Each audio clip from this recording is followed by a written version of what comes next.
Paz do Senhor, irmãos. Essa noite vamos iniciar Evangelho segundo Marcos. Então nós vamos ler todo este primeiro capítulo do Evangelho do Senhor Jesus Cristo segundo Marcos. Aleluia.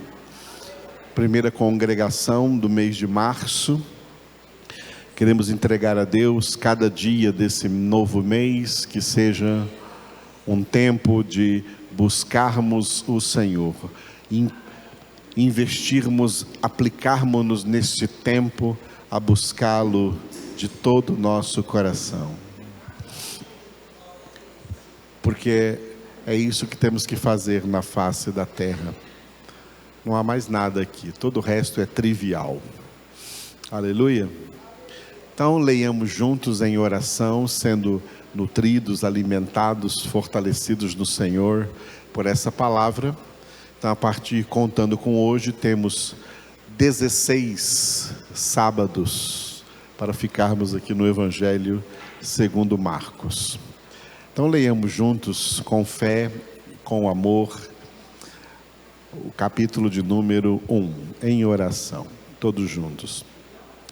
Princípio do Evangelho de Jesus Cristo, Filho de Deus, conforme está escrito na profecia de Isaías: Eis aí envio diante da tua face o meu mensageiro, o qual preparará o teu caminho. Voz do que clama no deserto: preparai o caminho do Senhor, endireitai as suas veredas.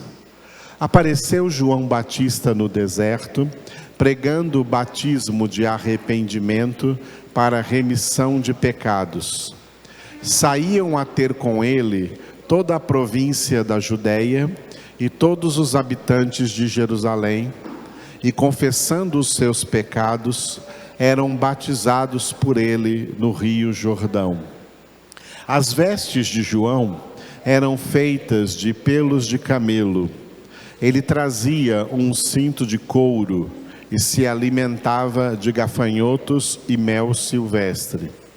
E pregava, dizendo: após mim vem aquele que é mais poderoso do que eu, do qual não sou digno de, curvando-me, desatar-lhe as correias das sandálias. Eu vos tenho batizado com água, ele, porém, vos batizará com o Espírito Santo. Naqueles dias veio Jesus de Nazaré da Galileia e por João foi batizado no rio Jordão. Logo ao sair da água, viu os céus rasgarem-se e o Espírito descendo como pomba sobre ele. Então foi ouvida uma voz dos céus: Tu és o meu Filho amado, em ti me comprazo. E logo o Espírito o impeliu para o deserto, onde permaneceu 40 dias, sendo tentado por Satanás. Estava com as feras, mas os anjos o serviam. Depois de João ter sido preso, foi Jesus para a Galileia, pregando o Evangelho de Deus, dizendo: o tempo está cumprido e o reino de Deus está próximo. Arrependei-vos e crede no Evangelho. Caminhando junto ao mar da Galileia, viu os irmãos Simão e André, que lançavam a rede ao mar, porque eram pescadores. Disse-lhes Jesus: vinde após mim, e eu vos farei pescadores de homens. Então eles deixaram imediatamente as redes e os seguiram. Pouco mais adiante, viu Tiago, filho de Zebedeu, e João, seu irmão, que estavam no barco consertando as redes. E logo os chamou. Deixando eles no barco a seu pai Zebedeu com os empregados, seguiram após Jesus.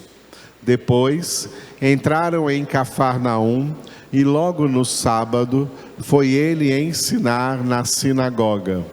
Maravilhavam-se da sua doutrina, porque os ensinava como quem tem autoridade, e não como os escribas.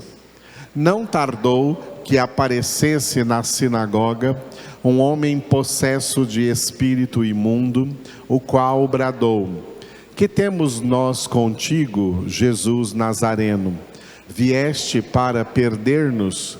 Bem sei quem és, o Santo de Deus.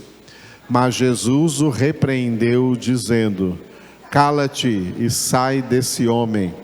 Então o espírito imundo, agitando-o violentamente e bradando em alta voz, saiu dele. Todos se admiraram a ponto de perguntarem entre si: que vem a ser isto? Uma nova doutrina.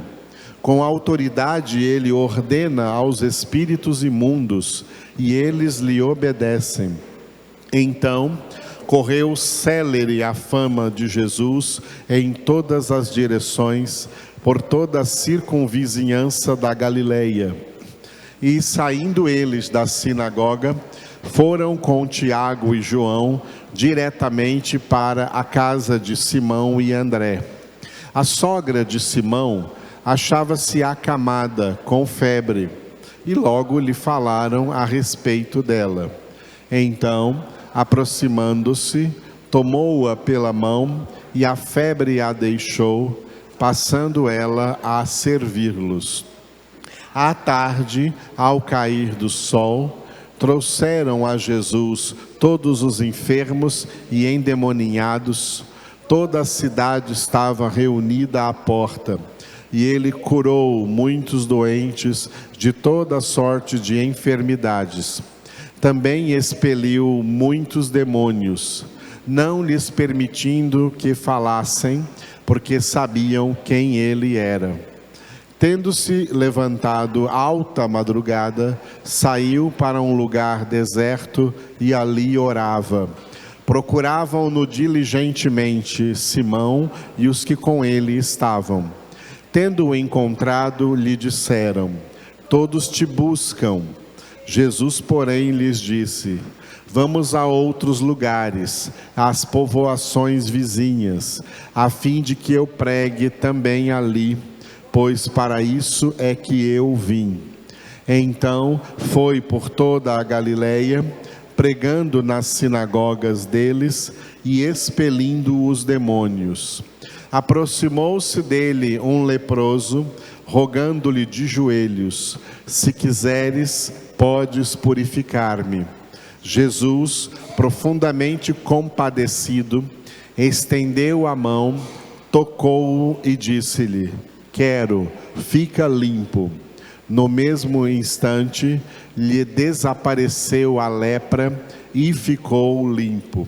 Fazendo-lhe então veemente advertência, logo o despediu e lhe disse: olha, não digas nada a ninguém, mas vai, mostra-te ao sacerdote e oferece pela tua purificação o que Moisés determinou para servir de testemunho ao povo. Mas, tendo ele saído, entrou a propalar muitas coisas e a divulgar a notícia, a ponto de não mais poder Jesus entrar publicamente em qualquer cidade, mas permanecia fora, em lugares ermos, e de toda parte vinham ter com ele. Aleluia. Glória a Deus.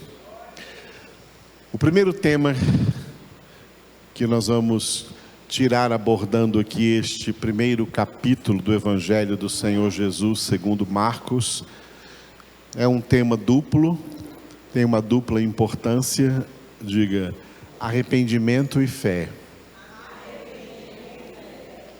Aleluia. Daqui a pouco estaremos falando então aí nesses dois temas. Marcos capítulo 1, foi o que nós lemos hoje. Este livro está dividido em 16 capítulos. E um título que pode ser dado, que poderia ser dado a este livro, é esta palavra que Jesus ordenou no último capítulo, Marcos 16:15. Repita comigo: pregai o Evangelho. Glória a Deus. Quando Jesus disse pregai o Evangelho, foi assim mesmo, ele usou o verbo no imperativo. Ou seja, essa foi uma ordem dada por Jesus. E essa ordem não é uma ordem dada exclusivamente para pessoas que têm algum título ministerial, como por exemplo pastor.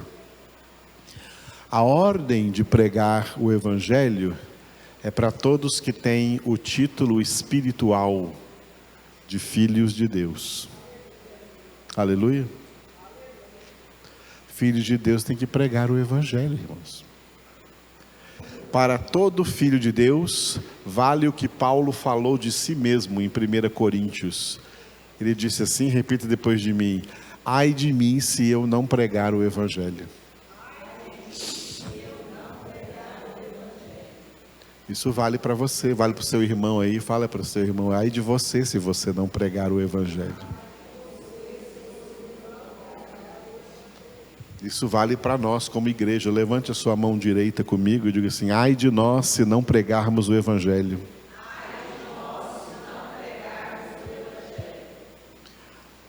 O Evangelho é toda a palavra de Deus, viu? O Evangelho, tem gente que confunde o Evangelho, acha que o Evangelho são só os 4 primeiros livros do Novo Testamento: Mateus, Marcos, Lucas e João. O Evangelho é toda a Bíblia. O Evangelho é toda a palavra de Deus. Evangelho é uma palavra grega. Em grego se pronuncia euangelion. E ela foi adaptada, não traduzida, ela foi adaptada para o português e virou evangelho em português. Mas a tradução dela é boa nova. A tradução dela é boa notícia. E Deus quer que os seus filhos andem por aí dando essa boa notícia. Glória a Deus. Muito importante, amados. Eu tive a oportunidade de, ainda na década de 80, participar de uma associação evangelística dirigida por um pastor chamado Bill Bright, que faleceu no início desse novo milênio, ano 2000 e pouco. Faleceu já de velho, mas ele tinha um coração muito grande de evangelizador e de formar crentes como evangelizadores. E uma coisa que ele ensinava é assim: olha, ele fazia essa pergunta assim: você tem vergonha de falar com uma pessoa qualquer na rua e perguntar para ela onde fica uma rua que você quer ir? Você tem vergonha de abordar alguém que você não conhece e falar assim: onde fica a rua tal? Você tem vergonha de fazer isso? Não. Você tem vergonha de conversar com alguém? Poxa, você está vendo como que está o tempo agora? Está calor, né? Apesar de estar chovendo, está calor. De falar sobre o tempo. Você tem alguma vergonha de falar sobre o tempo? Tem tantos assuntos que você fala com as pessoas e isso não demanda de você um grande esforço. Você fala assim naturalmente. Aí o Dr. Bill Bright ensinava assim que é assim que nós temos que aprender a falar de Jesus para as pessoas. Naturalmente. Como você fala de qualquer outro assunto. Só que esse assunto é o assunto mais importante que pode sair da sua boca. Só que a boca só fala do que o coração está cheio. Por isso o plano de Deus é encher a mente. O coração é a alma, a sede da mente, emoções e vontade. O plano de Deus é encher a mente dos seus filhos com a palavra de Deus, para que no abrir da sua boca, ele traga uma palavra, como diz em Isaías 54, capítulo 50, versículo 4, para que ele traga uma boa palavra ao cansado, às almas que estão por aí, cansadas, porque elas estão debaixo do peso da sua própria condenação. Fale de Jesus. Agora, se para eu pregar o Evangelho, para eu pregar a palavra de Deus, eu tenho que conhecer a palavra de Deus, eu quero apresentar para vocês aqui, vocês estão na melhor escola para isso. É só vir aqui em cada congregação, pegar todas as nossas congregações aí pelo YouTube e aprender a palavra que você tem que depois, naturalmente, pregar para outras pessoas. Amém? Porque ninguém que vai morar no céu pode se esquivar dessa responsabilidade. A nós nos cabe pregar o Evangelho. Amém? Então diga o título de novo: pregai o Evangelho. Esses 16 capítulos de Marcos estão divididos assim, tem uma introdução, um desenvolvimento e uma conclusão. A introdução são os 13 primeiros versículos do capítulo 1, Marcos 1, de 1 a 13, que eu dei o título ali da primeira palavra que aparece, diga princípio. No versículo 1, está lá, princípio do Evangelho de Jesus Cristo, Filho de Deus. Muito bem. Do capítulo 1, versículo 14, até o final praticamente, o capítulo 16, versículo 18, eu dei o título, diga assim, crede no Evangelho. Esse título é tirado do versículo que nós vamos meditar daqui a pouco, que é o versículo 15. A última frase do versículo 15 aí é Jesus dizendo, crede no Evangelho. Vamos falar numa linguagem bem simples, assim, creia na palavra de Deus. Amém? Isso aqui não é uma boa coisa para você dizer para as pessoas, olha, creia na palavra de Deus. Sabe por que você tem que crer na palavra de Deus? Porque a palavra de Deus é o próprio Jesus. Creia em Jesus. Olha como é fácil você falar para a pessoa assim, olha, crer em Jesus é crer na palavra de Deus. Ter fé em Jesus é ter fé na palavra de Deus. É difícil falar isso para alguém? Você está dando aí um princípio da pregação para as pessoas. E termina nos dois últimos versículos, de Marcos 16, 19 e 20. Diga glorificação. Marcos já termina logo dizendo que Jesus, depois que passou aqui por essa terra, ele foi glorificado no céu. Amém? Aqui na terra, Jesus pregou o Evangelho, e na pregação do Evangelho, ele exortou as pessoas a crerem no Evangelho, e ele orientou os seus discípulos a continuarem, orientou a sua igreja na terra. A igreja na terra, uma das definições da igreja de Jesus Cristo na terra é essa. A igreja de Jesus Cristo é a continuadora do ministério de Jesus de pregar o Evangelho. A missão da igreja é continuar o que Jesus começou. Jesus começou a pregar o Evangelho e nós temos a responsabilidade de continuar pregando o Evangelho e exortando as pessoas a crerem no Evangelho, a crerem na palavra de Deus. Amém? Como nós não vamos fazer uma análise minuciosa, como vamos fazer domingo à noite de Lucas, né? Então vamos ver agora a divisão do desenvolvimento, que ainda começa no início do capítulo 1, aí, capítulo 1, versículo 14 até o 16, 18, cujo título é, diga de novo, crede no Evangelho. Esse desenvolvimento aí, ele está dividido em duas partes, numa ordem geográfica. Marcos escreveu o Evangelho numa ordem geográfica. Ele colocou o ministério inicial de Jesus na região chamada, diga, Galileia.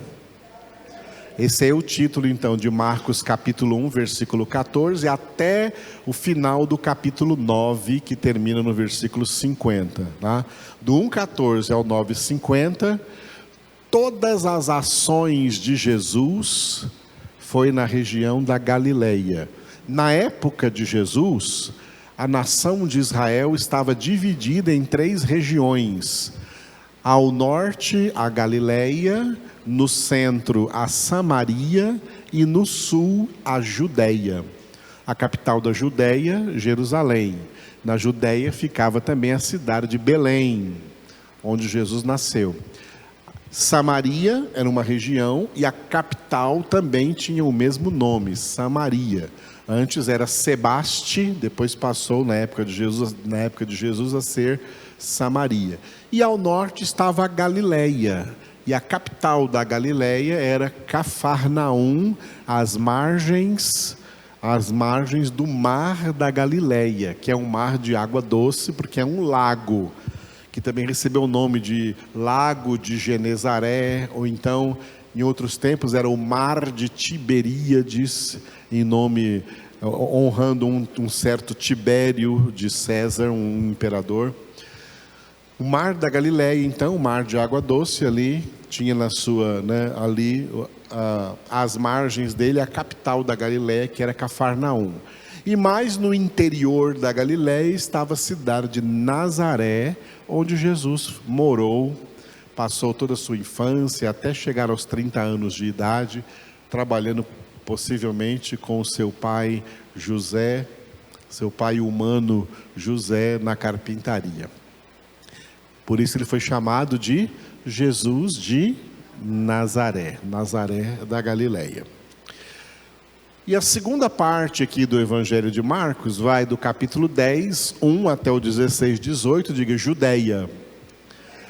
Aqui ele já traz para a finalização do ministério de Jesus, ou seja, o ministério de Jesus durou cerca de 3 anos e meio, mas aqui do 10 para o 16, Marcos já traz para a finalização do ministério de Jesus, as últimas coisas que Jesus fez, que depois disso, então, foi a sua morte e a sua ressurreição. Bom, nós vamos começar pela primeira parte aí, então, diga Galileia.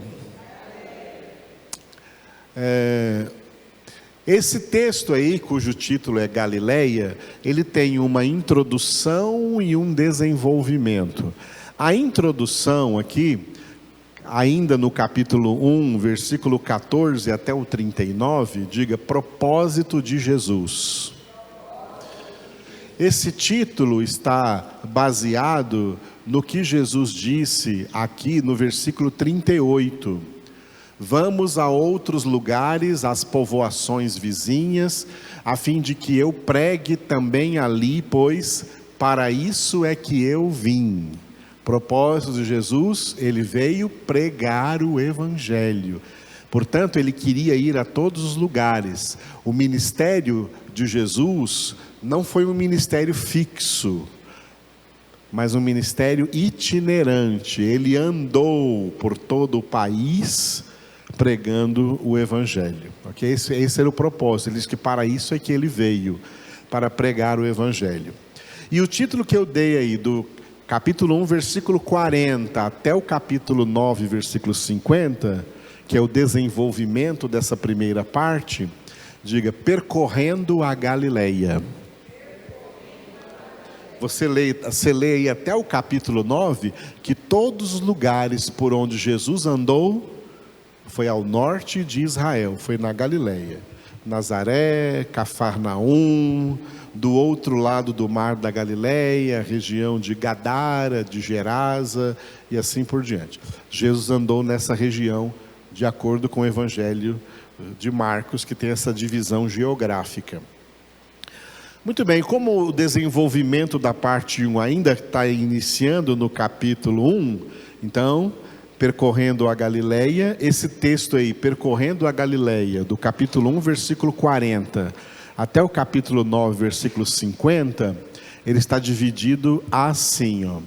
Do 1:40 até o 8:30, diga, conhecer Jesus.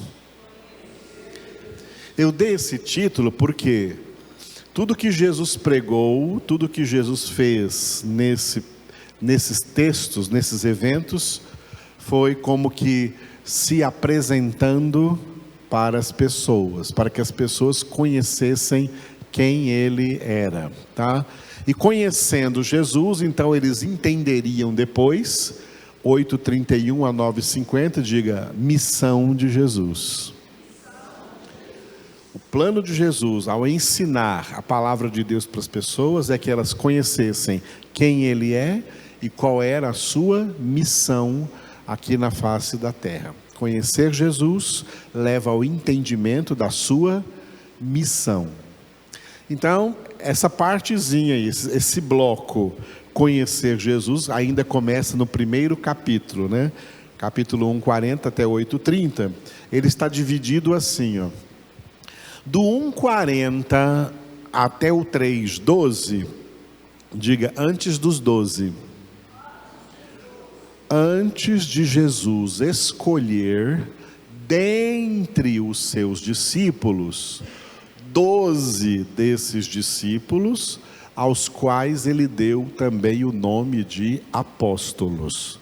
Eles não deixaram de ser discípulos como todos os outros, mas Jesus deu a eles, além de discípulos, o título de apóstolos, porque ele teve um plano específico para eles. E do 3:13 até o 8:30, diga, depois dos 12. Depois que ele havia escolhido, então, os 12 apóstolos. Antes dos 12, ainda inclui aí o capítulo 1. Capítulo 1, versículo 40 até o 3:12. Esse texto, esse segmento, está dividido assim, ó. Dois milagres importantes, que vai do 1:40 até o 2:12, diga, leproso e paralítico.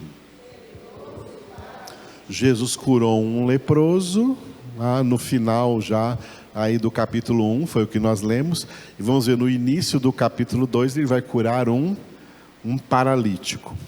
E do 2:13 ao 3:12, diga, controvérsias e curas. Enquanto Jesus pregava e curava, os religiosos da época, né, colocavam em xeque, tentavam confrontar, tentavam enganar as pessoas, dizendo que Jesus era um falso profeta, que não era nada disso, e eles então vinham discutir com Jesus. Por isso, controvérsias e curas. Jesus passou por isso durante o seu ministério. Bom, o texto que fala do leproso e o paralítico está ainda começa ainda dentro do capítulo 1, versículo 40, e vai até o capítulo 2, versículo 12, e está dividido exatamente nesses dois eventos, a cura do leproso, capítulo 1, últimos versículos do capítulo 1, do 40 ao 45, diga leproso, e os primeiros 12 versículos do capítulo 2, diga paralítico. Aleluia. Tem gente que pensa que Jesus só curava pessoas, porque ele tinha dó ou pena dessas pessoas. Tinha misericórdia, uma palavra mais bonita dessas pessoas. Tinha mesmo. Mas o principal motivo de Jesus operar curas era para que isso fosse um sinal confirmando o que ele estava pregando, um sinal que confirma a pregação do Evangelho, a pregação da palavra de Deus. Quer ver? Por exemplo, O leproso, né, sofria de uma das doenças terríveis daquela época, que era a lepra, que hoje tem estudos desenvolvidos e tratamentos desenvolvidos aí com o nome de hanseníase. Né? O leproso representava todos nós, toda a humanidade. Romanos 3:23, todos pecaram e todos nós já viemos ao mundo doentes da pior lepra, a lepra do pecado. Toda a humanidade é leprosa de pecado. Quando Jesus purificou este leproso, que perguntou: se quiseres, podes purificar-me? Jesus disse: eu quero, seja purificado. Jesus estava ali nos ensinando que só a palavra de Deus nos purifica da lepra do pecado. Por isso ele disse em João 15:3, vós estáis limpos pela palavra que eu vos tenho falado. Só vai entrar no céu aqueles que estiverem dentro daquele versículo: benditos os limpos ou puros de coração, porque verão a Deus. Os puros de coração são aqueles que terão sido purificados da lepra do pecado pela palavra de Deus. Amém? Aí no capítulo 2, que nós vamos ler no sábado que vem, pela graça do Senhor, começa com a cura de um paralítico. Quando Jesus curava paralíticos, ele estava ensinando o quê? Ele disse em João 14:6, eu sou o caminho. Eu sou o caminho e a verdade e a vida. Ninguém vem ao Pai senão por mim. Quando Jesus diz eu sou o caminho, o que você faz num caminho? Você anda nesse caminho. Jesus estava dizendo que para andar nesse caminho, ninguém pode ser carregado por outros. Amigos vieram trazer esse paralítico aqui até Jesus, porque ele não podia vir sozinho. Mas depois Jesus o curou e ele falou: levanta-te e anda, e ele andou sozinho. O pecado é a paralisia espiritual que impede os homens de andar nesse caminho apertado que é Jesus. Todos nós viemos ao mundo afetados pela paralisia espiritual que nos incapacitava de andar nesse caminho que é Jesus. No ato da nossa conversão, Jesus disse para nós: levanta-te dessa situação de pecado, levanta-te dessa situação de paralisia espiritual e anda no caminho. No caminho, cada um tem que andar com as suas próprias pernas.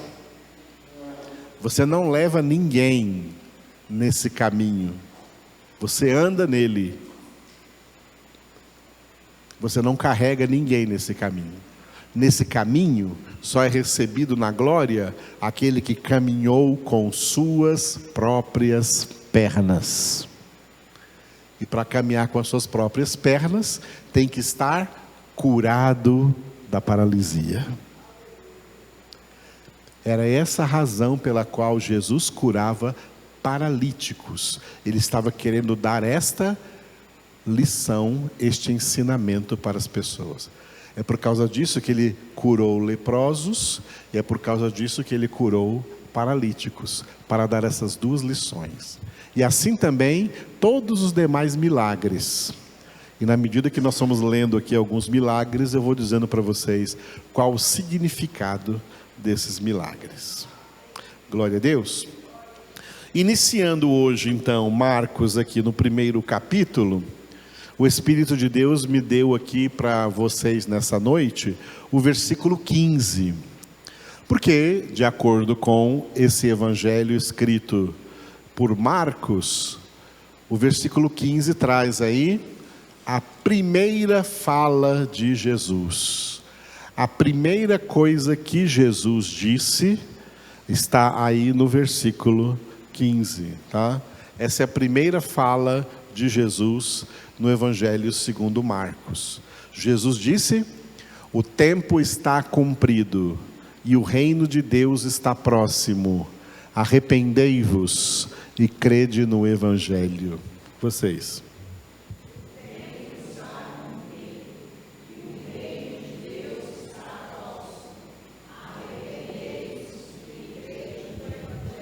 Aleluia.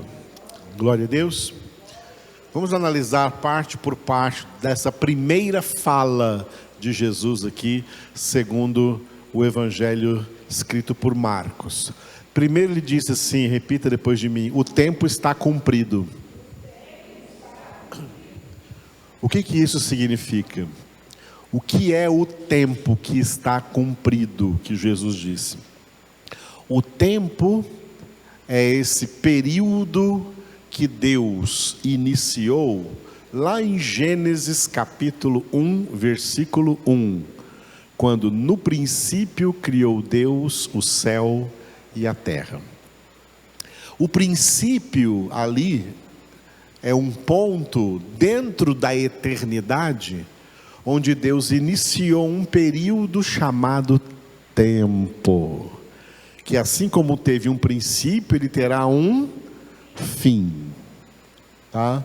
Para todo esse tempo que teve um princípio, e nós estamos já, graças a Deus, perto do seu fim, esse tempo todo foi estabelecido por Deus para a realização dos seus propósitos, e o propósito maior de Deus aconteceu num certo ponto desse tempo, onde Jesus disse que o tempo está cumprido. É o mesmo ponto nesse tempo onde Paulo escreveu em Gálatas capítulo 4, versículo 4: chegada a plenitude do tempo, Deus enviou o seu Filho. Chegada a plenitude do tempo, Deus enviou o seu Filho. O que é a plenitude do tempo? O que Paulo chamou de plenitude do tempo, Jesus está chamando aqui de cumprimento do tempo. O tempo está cumprido. O propósito do meu Pai, com todo esse tempo que Ele está dando para o acontecimento dessa história da humanidade, chegou no seu ponto mais alto, o ponto em que Ele enviou à terra o seu Filho Jesus. Chegada a plenitude do tempo, Deus enviou o seu Filho. Aleluia. Diga: Deus enviou o seu Filho. Deus enviou seu Filho amado. Deus enviou o seu Filho. Aquela data em que Deus enviou o seu Filho, tá? Aquela data que se tornou uma data que até mudou a contagem do tempo, que todo mundo fala a partir daquela data, o tempo foi dividido entre AC, antes de Cristo, e DC, depois de Cristo. Ou seja, AC, antes de Cristo, foi um determinado tempo. DC, depois de Cristo, é um novo tempo. Dentro dessa linha temporal, um novo tempo. Por isso Jesus disse: o tempo está cumprido. É a mesma coisa de dizer o que Paulo disse em Gálatas 4:4. Chegou a plenitude do tempo.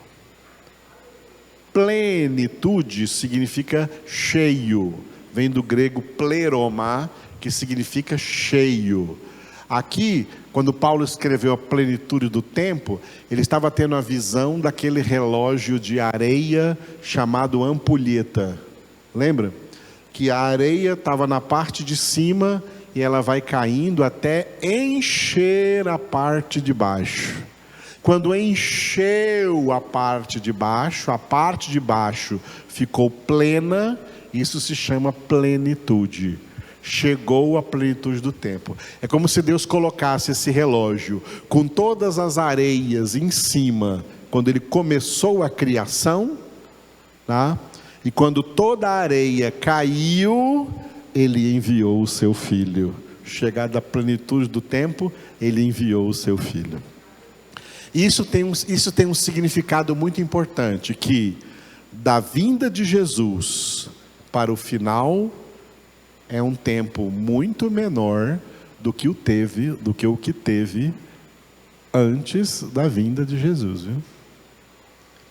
Da vinda de Jesus para o final, nós poderemos considerar esse tempo como o último tempo que Deus está dando para a humanidade. O último tempo que Deus está dando para a humanidade. É o tempo que vai da primeira à segunda vinda de Jesus. É por isso que esse tempo na Bíblia, ele é chamado de últimos dias. Deus falou assim através do profeta Joel. E que Pedro leu o texto do profeta Joel, quando ele pregou no dia de Pentecostes em Jerusalém. Cumpre-se o que foi dito pelo profeta Joel. Deus falou através de Joel. Acontecerá nos últimos dias que derramarei do meu espírito sobre toda a carne. Últimos dias também a gente lê em Hebreus capítulo 1, a partir do versículo 1. Outrora Deus falou muitas vezes e de muitas maneiras aos antepassados através de muitos profetas. Agora, nestes últimos dias, Ele nos falou pelo Filho. Jesus nos falou através em Cristo Jesus. Aleluia. Últimos dias aí é todo esse tempo. Nós já estamos aqui, nós já estamos no início do segundo milênio, né? No segundo milênio desses últimos dias. Esse tempo todo é os últimos dias. E os sinais que a gente lê na Bíblia Sagrada, na história e no momento contemporâneo que nós estamos vivendo, através de tudo isso, Deus nos mostra que o fim está aí. As coisas estão se encaminhando para o seu final. Esse tempo final está quase acabando. Amém?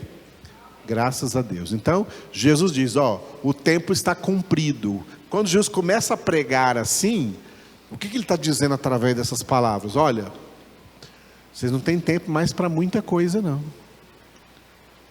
Parem de perder tempo. Parem de perder tempo e prestem atenção naquilo que é mais importante agora para a sua vida eterna com Deus. Paulo falou isso de uma maneira tão clara em Colossenses 3, que diz assim, olha, você já foi ressuscitado por Cristo? Você estava lá dormindo em pecado e Jesus te acordou e disse, o tempo está cumprido, levanta dessa situação de pecado. Você foi ressuscitado com Cristo, agora é tempo de você buscar as coisas lá do alto. Buscai as coisas lá do alto. Pensai nas coisas lá de cima e não nas que são aqui da terra. Esse é o tempo que nós agora, filhos de Deus, vivemos. Quem está buscando as coisas da terra e pensando nas coisas da terra, estão mortos como todos os povos da terra. Mortos, tão mortos em seus delitos e pecados ainda, que Jesus disse assim, deixa que os mortos enterrem seus mortos. Mas ao sermos verdadeiramente convertidos, nós somos acordados, fomos despertados pelo Senhor para, no tempo que nos resta de vida, buscar as coisas do céu, buscar as coisas do alto, aplicar os nossos pensamentos em pensar nas coisas do alto, em meditar nas coisas do alto, em pensar na nossa vida depois daqui, porque esse aqui está passando bem rapidamente, e nós voamos, nada trouxemos para aqui, e nada levaremos daqui, mas o conhecimento de Deus, ninguém tirará de nós, é a boa parte que não nos será tirada, e que vamos continuar no céu a conhecer o Senhor. Por isso ele diz, o tempo está cumprido. Segunda coisa que ele diz, diga, o reino de Deus está próximo. Tem dois sentidos aqui, esse termo de proximidade, dois sentidos. O primeiro sentido é o sentido de alcance, o sentido de alcance. Você consegue alcançar alguma coisa que está perto de você, alguma coisa que está próxima de você. Então Jesus está dizendo assim, olha, com a minha primeira vinda aqui ao mundo, o tempo está cumprido e o reino de Deus está ao alcance de todo mundo. O reino de Deus está ao alcance de todo mundo. O reino de Deus está ao alcance de todo mundo. Mas por que todo mundo não entra nele? Porque para entrar por ele tem que entrar pela porta estreita. E depois que passar pela porta estreita tem que andar pelo caminho apertado. E a maioria não consegue. A maioria não entra. Apesar do reino de Deus estar próximo, quer dizer, está perto, estar ao alcance de todos, a maioria não consegue entrar, porque não consegue renunciar tudo o que precisa renunciar para se diminuir, para se humilhar, para se agachar e conseguir entrar pela porta estreita. Jesus é a porta estreita. João 10:9 ele disse, eu sou a porta. Jesus é o caminho apertado. João 14:6, eu sou o caminho. A maioria não consegue. O reino de Deus está ao alcance de todos, mas a maioria não entra, porque a porta é muito estreita, e eles acham então a porta larga, mais chamativa, mais simpática, mais vantajosa, mais coisas que agradam a eles não estão na porta estreita, as coisas que os agradam estão na porta larga e no caminho espaçoso que conduz à perdição. Então esse é o primeiro sentido, sentido de alcance. O reino de Deus está próximo porque está ao alcance de todo mundo. Mas tem um segundo elemento, tá? Que o reino de Deus está próximo de se concretizar. O plano de Deus de criar uma nação, cujo nome dessa nação que vai existir para sempre é Reino de Deus. Essa é a nação, Reino de Deus, tá? Essa é a nação santa que Pedro citou em 1 Pedro capítulo 2, versículo 9. Vós sois raça eleita, sacerdócio real, nação santa, povo de propriedade exclusiva de Deus. Esse povo aí é a nação que também foi citada em Salmo 33, 12. bendita, não é feliz, é bendita ou abençoada a nação cujo Deus é o Senhor, o povo que ele escolheu para a sua herança. O povo que Deus escolheu para ele herdar dessa terra é o mesmo povo citado por Paulo em Efésios 1:4. Deus nos escolheu em Cristo antes da fundação do mundo para sermos santos e irrepreensíveis diante dele. Esse povo é a nação cujo Deus é o Senhor. A nação cujo Deus é o Senhor não é o Brasil, não é o Paraguai, não é o México, não é Estados Unidos, não é Rússia, não é Reino Unido, não é Israel, não é Japão. A nação escolhida por Deus chama-se na Bíblia de remanescente fiel.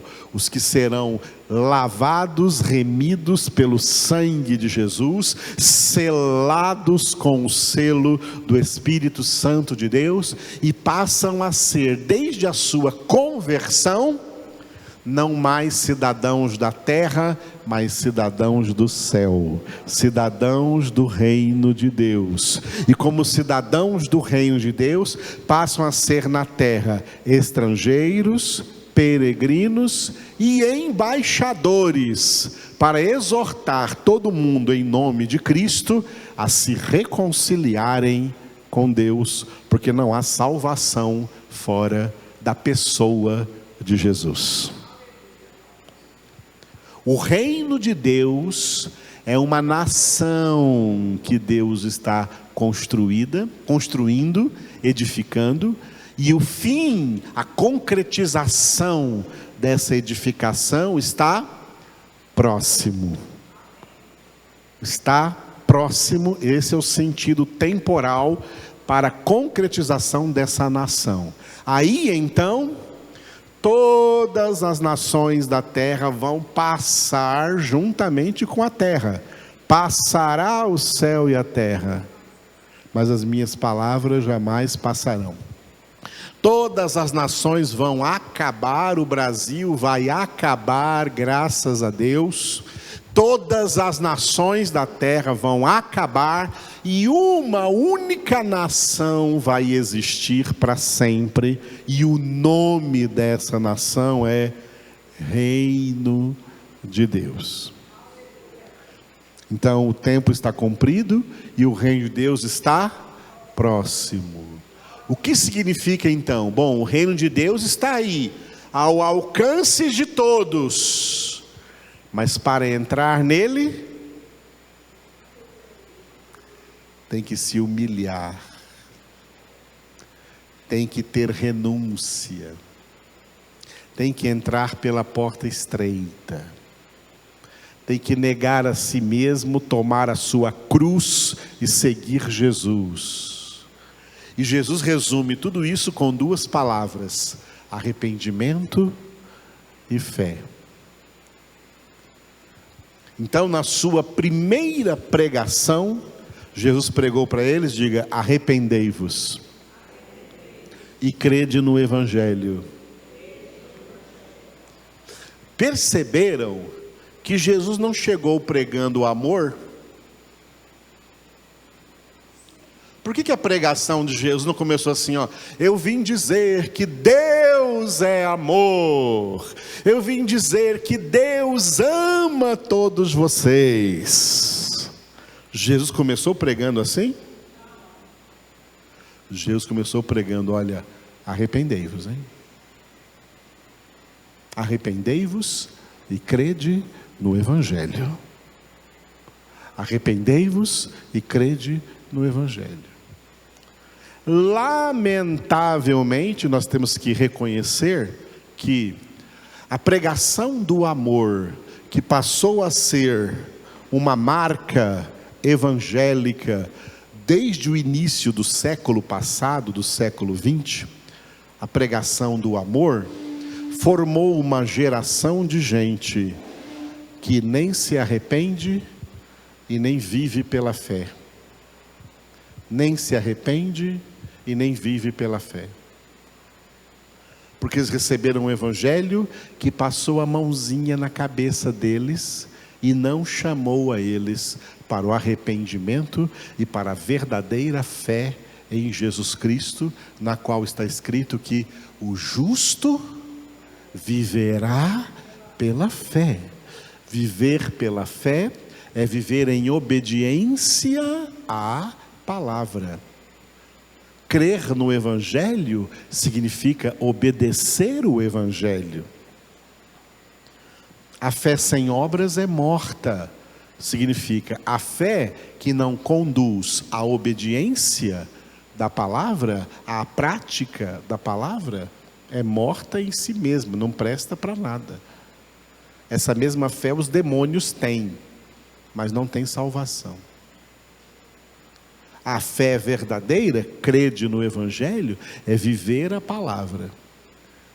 Então, arrependei-vos de todo o tempo em que vocês não viveram a palavra, arrependei-vos de todo o tempo que vocês viveram fora do meu reino, viveram aí no reino dos homens, arrependei-vos desse tempo,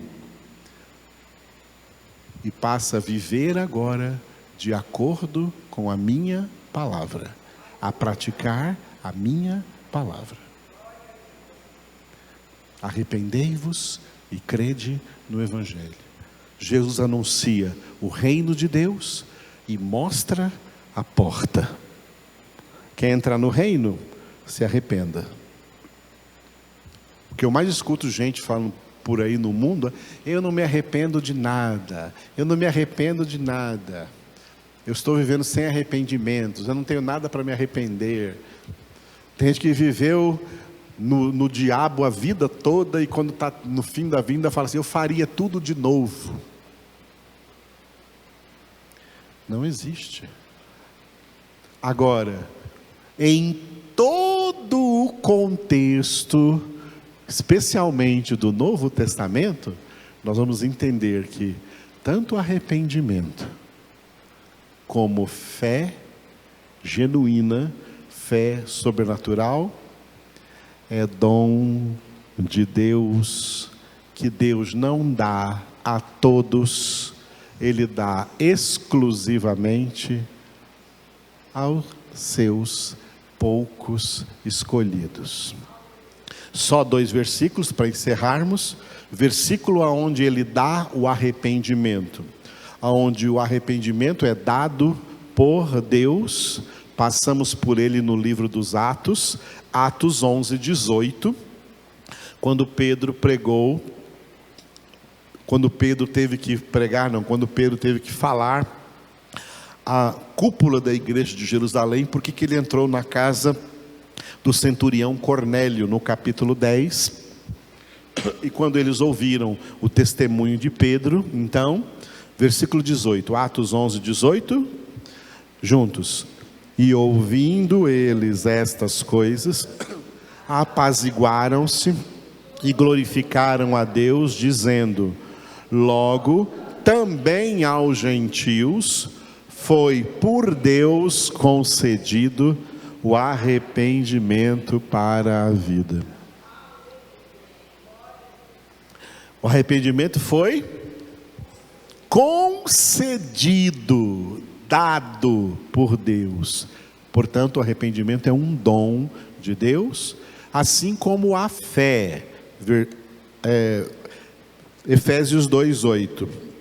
Efésios 2:8. Porque pela graça sois salvos, mediante a fé, e isto não vem de vós, é dom de Deus.